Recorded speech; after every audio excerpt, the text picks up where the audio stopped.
बहू लाई अपनी सौतन। पूरा घर रंग बिरंगे लड़ियों से जुगनू के जैसे रोशन हो उठा था। कहीं हलवाई पकवान पका रहे थे तो कहीं औरतें ब्याह के लोकगीत गा रही थी।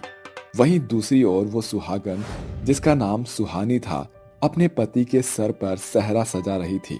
तभी उसकी आंखों से आंसू डबडबा जाते हैं और उसे रोता देखकर राघव नर्म होकर कहता है, सुहानी, अब भी वक्त है, छोड़ दो अपनी हट, वरना एक साथ तीन तीन जिंदगियां तबाह हो जाएंगी। मैं जानता हूं ये शादी तुम्हारे सीने से नासूर की तरह टीस मार रही है। तुम्हारे आंसू इस बात का जीता जागता गवाह है। राघव, ऐसा कुछ नहीं है। वो मेरे आंख में तिनका चला गया था। बारात दूल्हे का इंतजार कर रही है। जाइए। ऐसा बोलते हुए सुहानी के शब्द उसका साथ छोड़ रहे थे। वो नम आंखों से राघव को दूसरी शादी के लिए विदाई देती है। अब जाइए राघव। राघव के जाते ही सुहानी कपकपाते कदमों से आगे बढ़कर अपने कमरे का फाटक बंद करके फूट फूट कर रोने लगती है। ये कैसी अग्नि परीक्षा ले रहा है भगवान तू। ये पहली बार है, ये पहली बार है जब कोई सुहागन अपनी इच्छा से सौतन ला रही है। एक सुहागन अपना सब कुछ न्यौछावर कर देती है, मगर सुहाग और सिंदूर का बंटवारा नहीं कर पाती। मगर मैं मजबूर हूँ अपनी मांग का सिंदूर अपनी सौतन से बांटने को। क्या हूं मैं, एक अभागन या सुहागन? आखिर क्यों सुहानी अपने पति की दूसरी शादी करवा रही है? क्यों वो अपने ही फैसले पर सवाल खड़े कर रही है? क्या राघव के पुनर्विवाह के पीछे छिपा है एक पत्नी का प्यार, या छिपा है सास का षड्यंत्र? जानने के लिए कहानी के पिछले भाग के पन्नों को पलटना होगा। 2 साल पहले दुल्हन के जोड़े में ससुराल की दहलीज पर खड़ी सुहानी अपने हाथ पैर कचोट रही थी। तभी उसकी सास गौरा आरती उतारते हुए कहती है, बहू, इस अक्षत कलश को अपने दाहिने पांव से उड़ेलकर भीतर आ जा। जी माँ जी। सुहानी ससुराल की दहलीज के भीतर दस्तक देते हुए अपनी सास का आशीर्वाद लेती है। सदा सुहागन रह बहू, दूधो नहाओ पूतो फलो। चल बहू, तू भी शादी ब्याह के भाग दौड़ में थक गई होगी, जाकर आराम कर ले। अरे राघव, बहू को कमरे में ले जा। राघव सुहानी के साथ अपने बेडरूम में आकर दरवाजा बंद कर देता है। अब बताइए मोहतरमा, बंदा आपकी खिदमत में हाजिर है। राघव, मुझे नहीं पता था कि आप इतने रोमांटिक हो। क्यों? एक बड़े बिजनेस को बीवी के सामने रोमांटिक होने का हक नहीं है? हाँ? अच्छा सच मानो सुहानी, तुम मुझे पहली नजर से ही पसंद आ गई थी, क्योंकि तुम्हारी सादगी और सुलझे स्वभाव को देखकर मैंने मन बना लिया था कि तुम ही मेरी बीवी बनोगी। तुम्हारे साथ मैंने बहुत सारे सपने संजोए हैं। तो बताइए जनाब, क्या है आपके ड्रीम्स? बस सारी उम्र तुम्हारा साथ और प्यारे प्यारे बच्चे। राघव और सुहानी घंटों अपने अरमानों को एक दूसरे से साझा करते हुए शादी की रात सुनहरी शुरुआत करते हैं। सुहानी ससुराल की बागडोर को बखूबी संभाल लेती है। देखते ही देखते 6 महीने बीत जाते हैं। फिर एक दिन, अरे बहू देख, रात के 10 बजने को है। सुबह से रात तक एक पांव पर नाचती रहती है। जब देखो घर के झोल झमेले में उलझी रहती है। जा, राघव तेरी राह देख रहा होगा। यहाँ हाथ पांव चलाना छोड़ और जाकर अपने पति को लटके झटके दिखा, तभी तो इस घर में चिराग रोशन होगा। ये सुनकर सुहानी का चेहरा शर्म से लाल पड़ जाता है और वो कमरे में चली जाती है। समय की रफ्तार तेजी से बढ़ती जाती है। देखते ही देखते 6 माह 2 साल में बदल गए थे, जिसके साथ गौरा के बर्ताव में बदलाव उभरने लगा था। बहू, ओ बहू। जी कहिए माँ जी। एक बात तो बता, तेरे और राघव में मियाँ बीवी जैसा रिश्ता है भी या नहीं? 2 साल हो गए, मगर अब तक तेरे पाँव भारी नहीं हुए। या तो तेरे लटके झटकों में कमी है, या फिर कहीं तेरी कोख तो सूनी नहीं। कल तू तैयार रहना, कल दूध का दूध और पानी का पानी हो जाएगा। गौरा के मुंह से निकला बांझ शब्द सुहानी के मन में उथल पुथल मचा रहा था। वो रात भर करवट बदलती रही और सुबह गौरा उसे लेकर अस्पताल आती है, जहां लेडी डॉक्टर उसके कई सारे जांच पड़ताल करती है। 2 घंटे बाद, Mrs Suhani Bhardwaj, I am sorry, मगर आप कभी मां नहीं बन सकती। अपने माथे पर लगा बांझ बहू का ठप्पा सुहानी को झकझोर कर रख देती है। उसके मन में अपने पति के अरमान टूटते दिखाई पड़ रहे थे। ये खबर राघव को पता चलती है। माँ, इसमें क्या बड़ी बात है? अरे राघव, तेरी बीवी बांझ है। मैं मेरे घर के वंश को डूबने नहीं दूंगी। अब मैं बिना देरी किए तेरा दूसरा ब्याह कराऊंगी।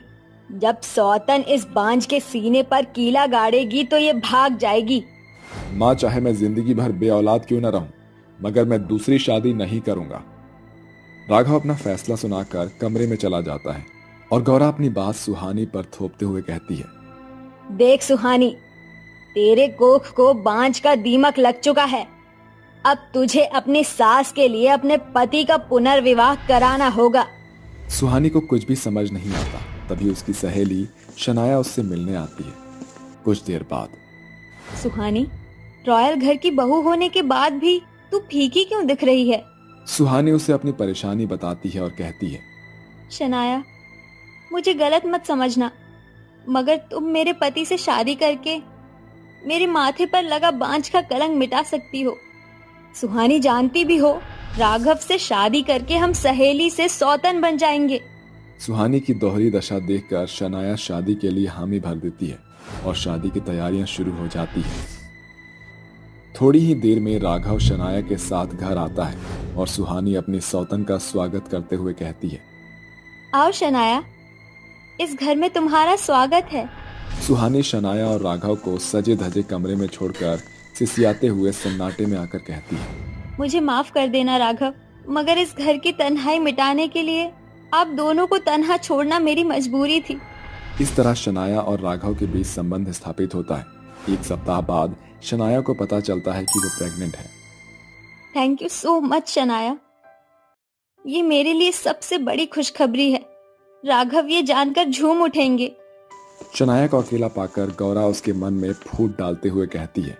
ज्यादा चमको मत बहुरानी, देखना जैसे ही ये बच्चा जनकर तुम अपनी सौतन को दोगी, वो तुम्हें मछली के कांटे की तरह निकाल फेंकेगी।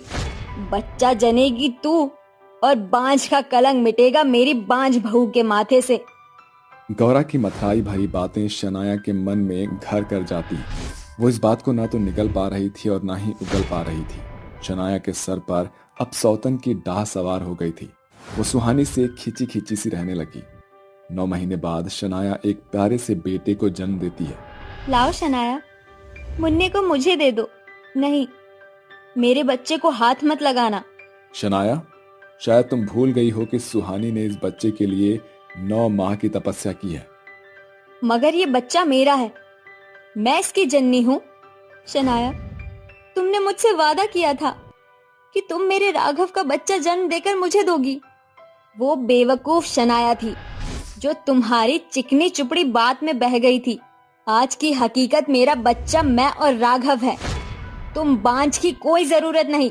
ये सुनकर राघव गुस्से से चीख पड़ता है। शनाया, इस बच्चे के लिए ही सुहानी ने सौतन की डाह सही है। खुद को मेरी बीवी कहती हो ना तुम। सोचो उस पत्नी पर क्या बीती होगी जब उसने अपने हाथों अपने पति को सौतन से बांटना पड़ा होगा। और एक सुहागन के लिए अपने मांग का सिंदूर बांटना मौत के बराबर होता है। ये सुनकर शनाया की आंखों पर अपना किया हुआ वादा उभर आता है, जिसके साथ उसकी आंखें नम हो जाती हैं। आई एम सॉरी सुहानी, शायद मैं स्वार्थी हो गई थी। ये लो तुम्हारी अमानत। मैंने अपना फर्ज पूरा किया, अब मुझे चले जाना चाहिए। शुक्रिया शनाया, मगर असल मायने में तुम मुन्ने की माँ हो। तुमने 9 माह इसे अपने खून से सींचा है। साथ ही तुम मेरे साजन की सुहागन हो, इसीलिए अब हम सौतन नहीं सहेली बनकर रहेंगे। इस तरह अंत में सुहानी और शनाया एक ही छत के नीचे सौतन होने के बावजूद भी सहेली बनकर रहने लगती है। गोरी बहू की काली किस्मत। सलोनी एक गोरी चिट्ठी पढ़ी लिखी सुंदर लड़की थी। उसकी मां जानकी ने बिना अपनी बेटी की मंजूरी के नमन नाम के सरकारी नौकरी वाले लड़के से शादी तय कर दी और उसकी फोटो देखकर सलोनी बम की तरह फटते हुए कहती है। माँ, ये क्या है? इतना गंदा मजाक तो मत करो मेरे साथ। इसे देखिए और मुझे देखिए, कहां से लगता है कि हम दोनों पति पत्नी भी हो सकते हैं। बेटा, मैंने सब सोच समझ कर ही तेरी शादी तय की है, और शादी तोड़ने के बारे में तो सोचना भी मत। नमन बहुत अच्छा लड़का है। अरे तू दोनों हाथ से पैसा उड़ाएगी। नहीं माँ, मुझे उससे शादी नहीं करनी। मैं ईद का चांद हूँ और वो काली अमावस की रात। देख सलोनी, लड़का अच्छे घर का है और तेरी शादी होगी। सलोनी अपनी माँ की एक बात नहीं सुनती और अपने कमरे में बंद हो जाती है। 2 दिन बीत जाते हैं। उसकी माँ उसे खूब समझाती है और आखिर में उसकी शादी ना चाहते हुए भी नमन से हो जाती है। तभी रात में जब सलोनी घूंघट करके बैठी थी तो नमन उसके करीब आता है। ये देखकर सलोनी खुद घूंघट उठाकर बोलती है, देखिए, मैं आपकी गलतफहमी को आज ही दूर कर देती हूँ। मेरी मर्जी से ये शादी नहीं हुई है। मैंने अपनी मम्मी पापा की खातिर शादी की है। आप जैसे लड़के से शादी करने का मैंने कभी सोचा ही नहीं था। 16 सोमवार के व्रत रखे थे मैंने शिव जी के इतने मन से, और मिला क्या मुझे? आप जैसा काला पति। सलोनी जी, मैं नहीं जानता कि आप पर शादी करने का दबाव है। दूसरी बात, आपको मेरे कालेपन से दिक्कत है, लेकिन एक बार मुझ पर भरोसा करिए, मैं आपको बहुत खुश रखूंगा। आपकी बहुत इज्जत करता हूँ। इंसान को सूरत से नहीं, सीरत से देखना चाहिए। जो भी हो, मैं आपके साथ इस वक्त पति पत्नी की तरह रहने के लिए तैयार नहीं हूँ। मुझे समय दीजिए। जैसे आपकी मर्जी, लेकिन आप मेरे साथ दोस्त की तरह तो रह सकते हैं ना? मुझे एक मौका दीजिए। ठीक है। ये कहकर दोनों अलग अलग सो जाते हैं। अगले दिन सलोनी तैयार होकर अपनी सास अंजना के पैर छूती है। जीती रह बहू। अच्छा बहू, तू थोड़े गहने वहने पहनकर तैयार हो जा। वो क्या है ना, तेरी मुंह दिखाई की रस्म रखी है मैंने। जी माँ जी, मैं होती हूँ तैयार। कुछ देर बाद सलोनी तैयार होकर घूंघट करके हॉल में आकर बैठ जाती है। तभी पड़ोसन माया कहती है, अरे बहू, तूने बड़ा इंतजार करवा दिया। तभी माया उसका घूंघट उठाती है, जिसे देखकर वो शगुन देकर बोलती है, हाय रब्बा अंजना, बहुत बहुत सोहनी बहू लाई है। अरे पूरी रसमलाई जैसी गोरी चिट्टी है। ऐसी बहू तुझे कहाँ से मिल गई? बस मिल गई। बड़ी सुंदर है मेरी बहू वैसे। वो सब तो ठीक है, पर तेरे काले जैसे बेटे के साथ तेरी सलोनी बहू कैसी रहेगी? मुझे तो समझ नहीं आ रहा कि बहू तो उससे शादी करने के लिए तैयार कैसे हो गई। अब इन्हें क्या बताऊं कि मेरी नामंजूरी से शादी हुई है, लेकिन मेरी किस्मत में ये काला दाग आ गया।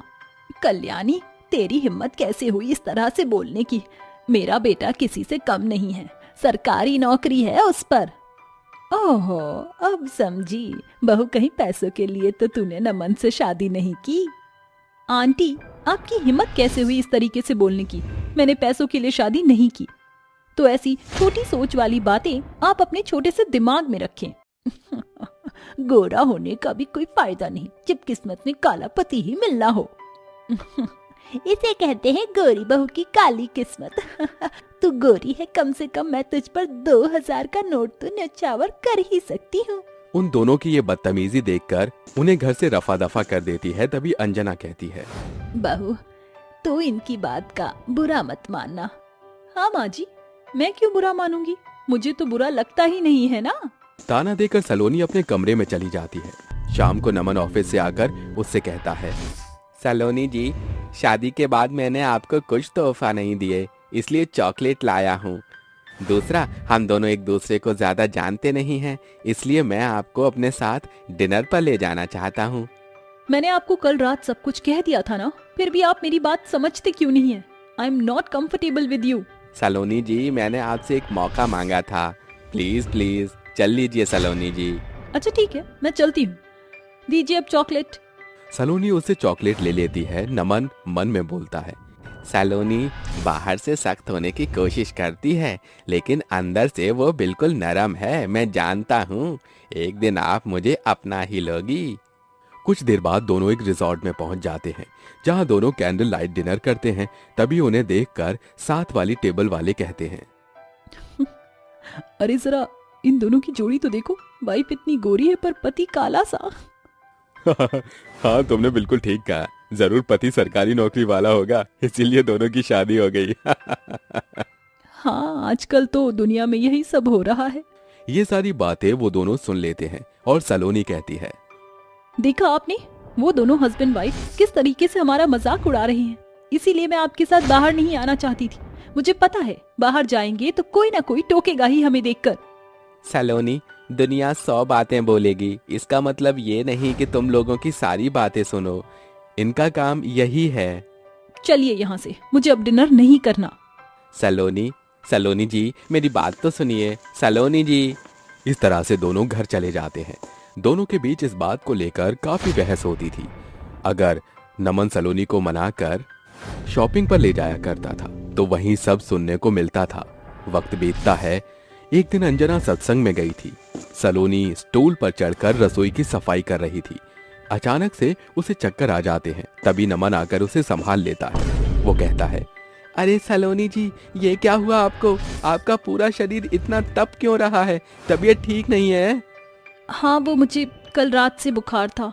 अरे तो बताया क्यों नहीं मुझे? काम करना जरूरी था। जी माँ जी घर पर नहीं है, सारा काम फैला पड़ा है तो सफाई तो करनी होगी ना, खाना भी बनाना बाकी है। आप उसकी फिक्र मत कीजिए, सारा काम मैं कर लूंगा, आप बस आराम कीजिए। ऐसा कहकर नमन उसके सिर पर ठंडे पानी की पट्टी करता है, फिर उसे जूस पिलाकर दवाई दे देता है, जिसके बाद वो सो जाती है और घर की सफाई करता है, खाना बनाता है, कपड़े धोता है। कुछ देर बाद सलोनी उठकर अपने कमरे से बाहर निकलती है कि नमन कहता है, अरे आप उठ गई? मैंने मना किया था ना बेड से नहीं उठेंगे। चलिए वापस जाइए, आराम करना है आपको बस। अरे पर मुझे काम तो देखने दीजिए। ओहो, मैंने सब काम कर लिया, विश्वास नहीं होता तो खुद देख लीजिए, ये रहा खाना। उसके ये कहने पर सलोनी घर को चमचमाता हुआ पाती है।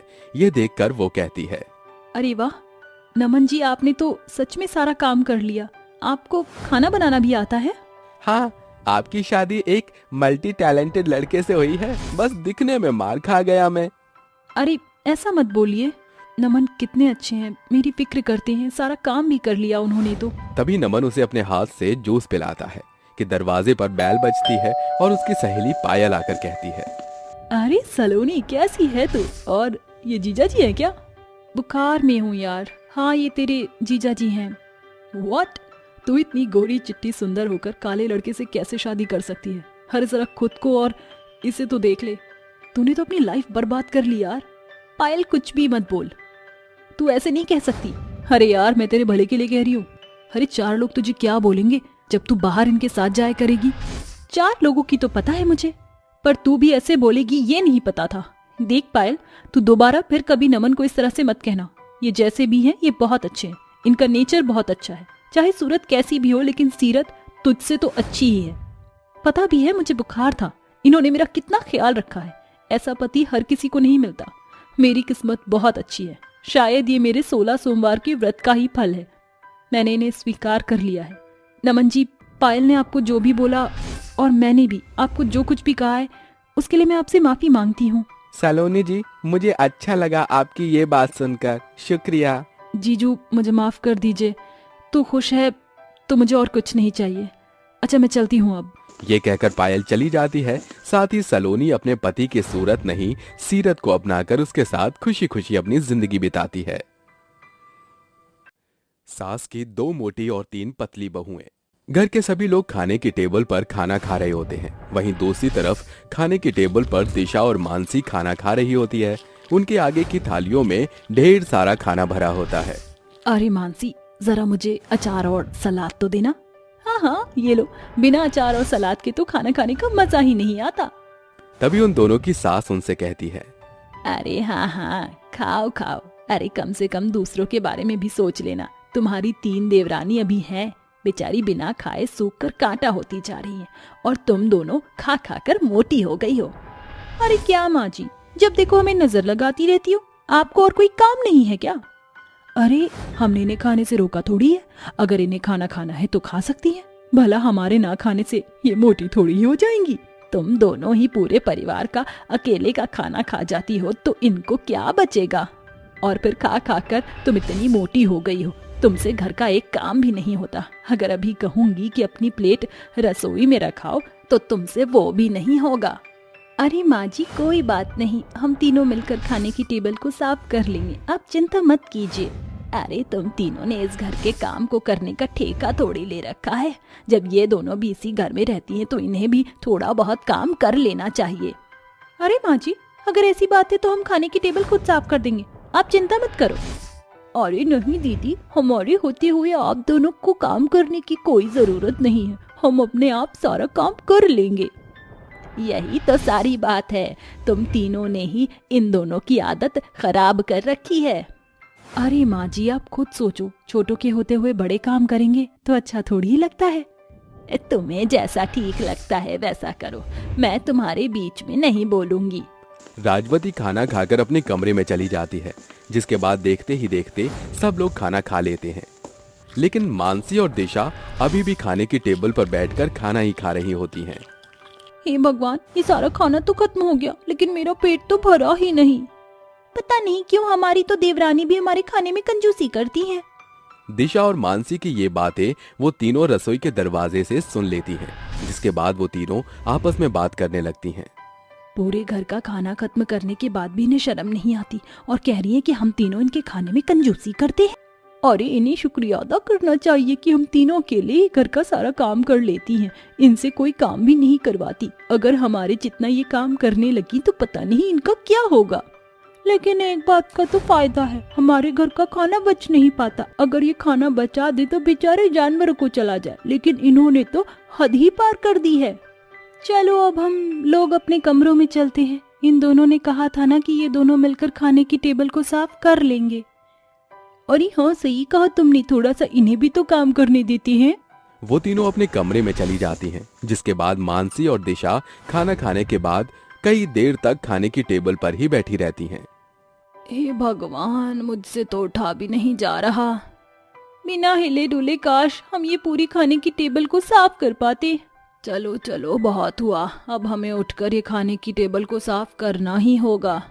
दोनों उठती हैं और धीरे धीरे खाने की टेबल को साफ करने लगती हैं, लेकिन एक थोड़े से काम में भी उनकी हालत बुरी हो जाती है। हे भगवान, मैं तो इन प्लेटों को वापस किचन में ले जाते ही थक गई हूँ।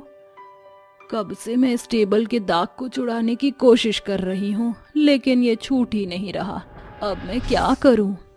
अरे बहुत हुआ, चलो अब यहाँ से चलते हैं। कल सुबह वो तीनों अपने आप समय से इस टेबल को साफ कर ही देंगी।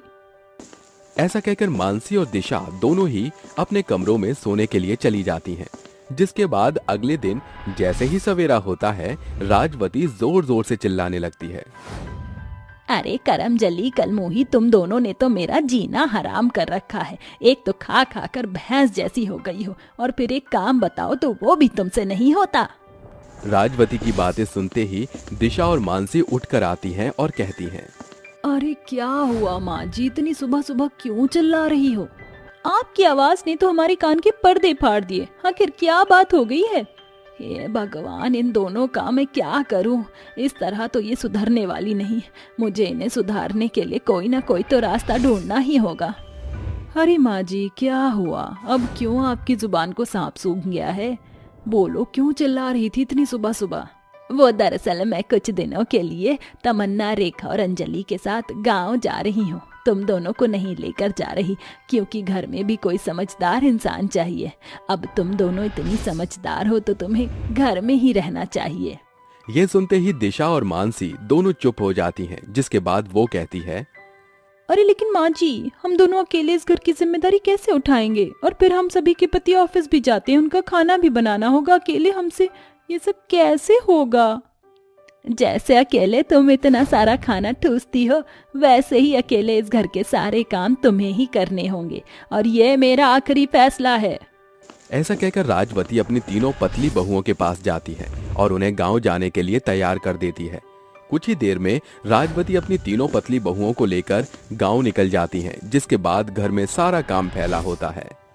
इतना सारा काम देखकर तो मुझे चक्कर आ रहा है।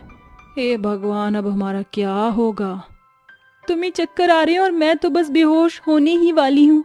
हम अकेले काम कैसे करेंगे? अब हमारी तीनों देवरानियां भी यहाँ पर नहीं हैं। पूरे 1 घंटे सोचने के बाद दिशा और मानसी धीरे धीरे घर के काम करने लगती हैं। उन्हें काम करते करते रात के 10 बज जाते हैं, जिसके बाद वो बहुत ज्यादा थक जाती हैं। हे भगवान, ये क्या मोटापे की वजह से मुझसे तो पोछा भी नहीं लगाया जा रहा।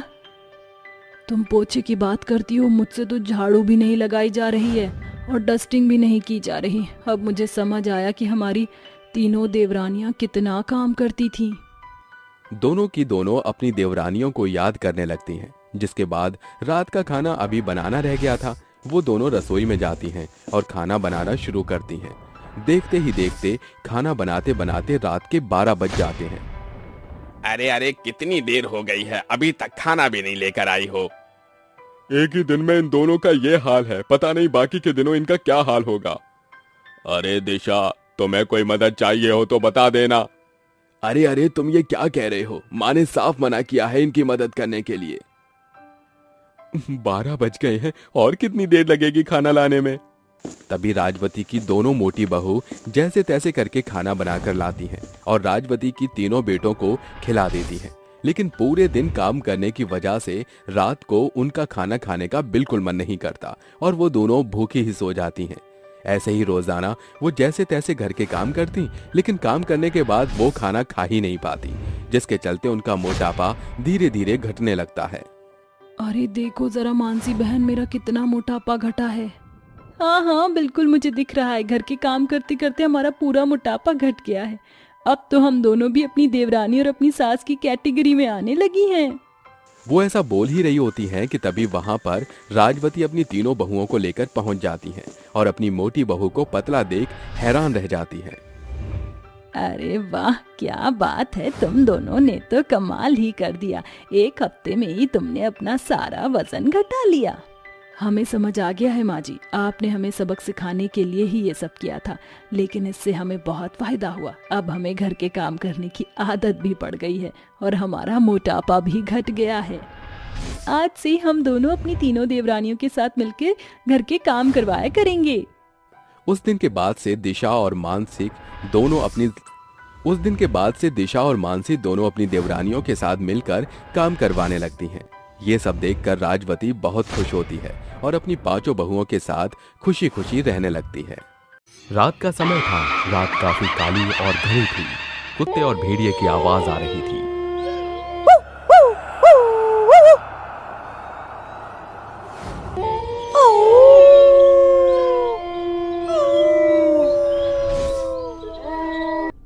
सभी लोग अपने घरों में शांति से सो रहे थे कि तभी रघु से दरवाजे पर किसी के आने की दस्तक होती है। रघु का दरवाजा कोई जोर जोर से पीट रहा था और वो अपने घर का दरवाजा खोलकर बाहर की तरफ देखता है, लेकिन उसे कोई भी नहीं दिखाई देता। अरे, इतनी रात को कौन परेशान कर रहा है? पता नहीं कौन है जो मुंह उठाकर मेरे घर का दरवाजा पागलों की तरह पीट रहा है। इतना बोलकर रघु अपने घर के अंदर की तरफ जाने लगता है कि तभी अचानक से एक चुड़ैल हवा में उड़ते हुए आती है और रघु के बाल पकड़कर खींचते हुए हवा में उड़ाकर ले जाती है और रघु के घर के पीछे उसको नीचे गिरा देती है। ये देख रघु उससे गिड़गिड़ाते हुए बोलता है, बाप रे बाप, ये तो एक चुड़ैल है। मैं तो सोच रहा था कि कोई मुझे परेशान कर रहा है। चुड़ैल, तू मुझे क्यों मार रही है? आखिर मैंने तेरा क्या बिगाड़ा है? हे भगवान, मुझे बचा लो। तुझे यहाँ पर कोई भी नहीं बचाने आएगा। अब तो तू गया। इतना कहकर चुड़ैल उसकी गर्दन उसके सिर से अलग कर देती है और उसका आधा शरीर अपनी लंबी जुबान करके खा जाती है और हंसते हुए गायब हो जाती है। अगली सुबह गांव के कुछ लोग जब रघु की लाश देखते हैं तो गांव वाले आपस में बात करते हैं। अरे बाप रे बाप, रघु को इतनी भयानक मौत किसने दी है? अरे देखो तो, उसका आधा शरीर ही गायब है, यहाँ पर केवल इसका सिर है। अरे भैया, तुम्हें क्या लगता है ये किसका काम होगा? अरे भैया, हम इस बारे में कुछ नहीं बोल सकते। गांव के लोग आपस में बात करने के बाद अपने अपने घर चले जाते हैं। थोड़ी देर बाद रात हो जाती है। रात के 12 बज चुके थे और अब सभी लोग अपने घरों में सो जाते हैं। ये देख के अब गांव में चारों तरफ सन्नाटा है। चुड़ैल एक बार फिर हवा में उड़ते हुए गांव में आती है और मोहन के दरवाजे पर दस्तक देते हुए मीठी आवाज में बोलती है, कोई है? कोई है? मुझे तुम्हारी मदद चाहिए। बाहर काफी तेज बारिश हो रही है। मैं इस बारिश में पूरी तरह गीली हो गई हूँ। कृपया करके दरवाजा खोलो। चुड़ैल की मीठी आवाज से मोहन की आंखें खुल जाती हैं और वो खुद से बोलता है, अरे वाह, ये तो किसी सुंदरी की आवाज लग रही है।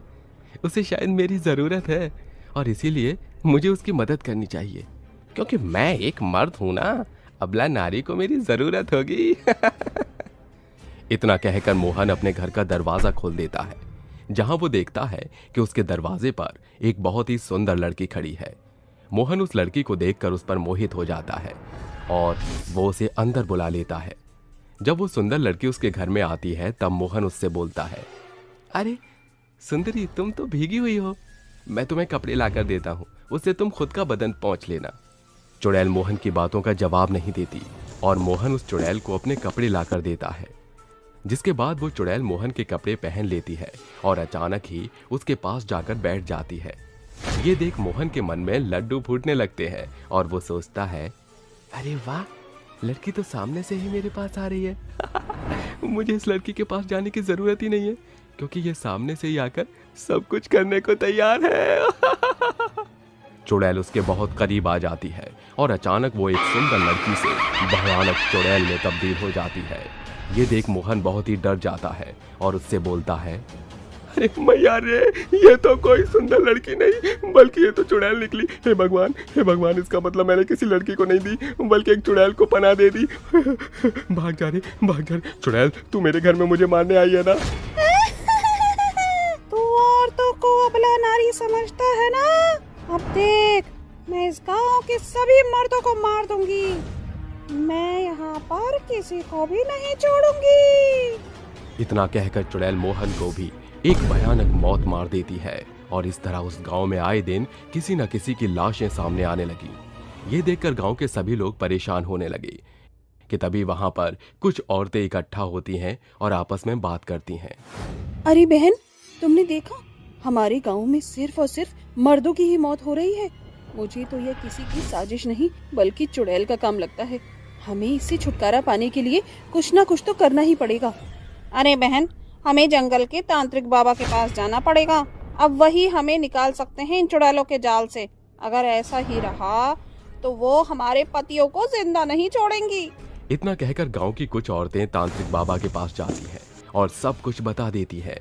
ये सब कुछ सुनकर तांत्रिक चुड़ैल का पता लगाने की कोशिश करता है, जहां वो अपनी तंत्र विद्याओं की सहायता से सब कुछ पता लगा लेता है और वो उन औरतों को बताता है, इसी गांव में एक लड़की थी जो कि बहुत ही सुंदर थी। लोग उसके पीछे पागल हुआ करते थे और ऐसे ही एक दिन एक लड़के ने उस लड़की को प्रपोज किया, लेकिन उस लड़की ने मना कर दिया। उसके बाद शाम को कुछ लड़कों ने उस सुंदर लड़की के ऊपर तेजाब फेंक दिया। तेजाब फेंकने की वजह से लड़की का पूरा चेहरा जल गया और वो दर्द की वजह से मर गई। वहाँ पर उस लड़की की किसी ने भी मदद नहीं करी। बस इसी बात का वो चुड़ैल मर्दों को मारकर बदला ले रही है। पर बाबा, कुछ तो कीजिए, इस चुड़ैल से हमें मुक्त करवाइए बाबा। तांत्रिक उसको अपनी मंत्र विद्या से बुलाता है और मंत्रों का उच्चारण करता है। ओम क्रीम क्रीम चामुंडाय विच्चे, ओम क्रीम क्रीम चामुंडाय विच्चे। उसके मंत्रों का उच्चारण सुनकर चुड़ैल वहां आती है और उससे बोलती है, तांत्रिक, तू मेरे रास्ते में मत आ। चुड़ैल, तू इन सभी के मर्दों को छोड़ दे, इनके मर्दों को मारना बंद कर दे। इस गांव में मौत का खेल बंद कर दे। मैं मानता हूँ तेरे साथ बहुत ही ज्यादा गलत हुआ है, लेकिन हर इंसान एक जैसा नहीं होता। कभी नहीं तांत्रिक, तुझे सब कुछ पता है, फिर भी तो तू इनका ही पक्ष ले रहा है। अब तू भी नहीं बचेगा। चुड़ैल तांत्रिक की बात नहीं मानती और तांत्रिक के साथ साथ उन सभी गांव वालों के ऊपर अपने मुंह से आग फेंकती है कि तभी तांत्रिक अपने मन में मंत्र पढ़ते हुए एक सुरक्षा कवच लगा देता है, जिससे कि चुड़ैल की आग गांव वालों तक नहीं पहुंचती। ये देख चुड़ैल तिल मिला जाती है और एक बार फिर अपनी जीभ लंबी करके गांव वालों को उठाकर खाने की कोशिश करती है कि तभी तांत्रिक उसकी जीभ काट देता है। चुड़ैल तिल मिलाती हुई धीरे धीरे जलने लगती है और अपनी भूतिया शक्ति से बोलती है, तांत्रिक, तूने मेरे साथ अच्छा नहीं किया। मैं अपनी मौत का बदला लेने के लिए वापस आऊंगी और इस गांव वालों के साथ साथ तुझे भी मार कर जाऊंगी। इतना कहकर चुड़ैल वहां से गायब हो जाती है और इस तरह उस गांव से चुड़ैल का साया हट गया और उस गांव को चुड़ैल से मुक्ति मिल गई। अब सभी लोग खुशी से रहने लगे और अब उस गांव में किसी भी मर्द की मौत की घटना सामने नहीं आई। वहां के सभी मर्दों को एक सीख मिल गई थी और उस गांव में अब सभी औरतों की इज्जत करने लगे।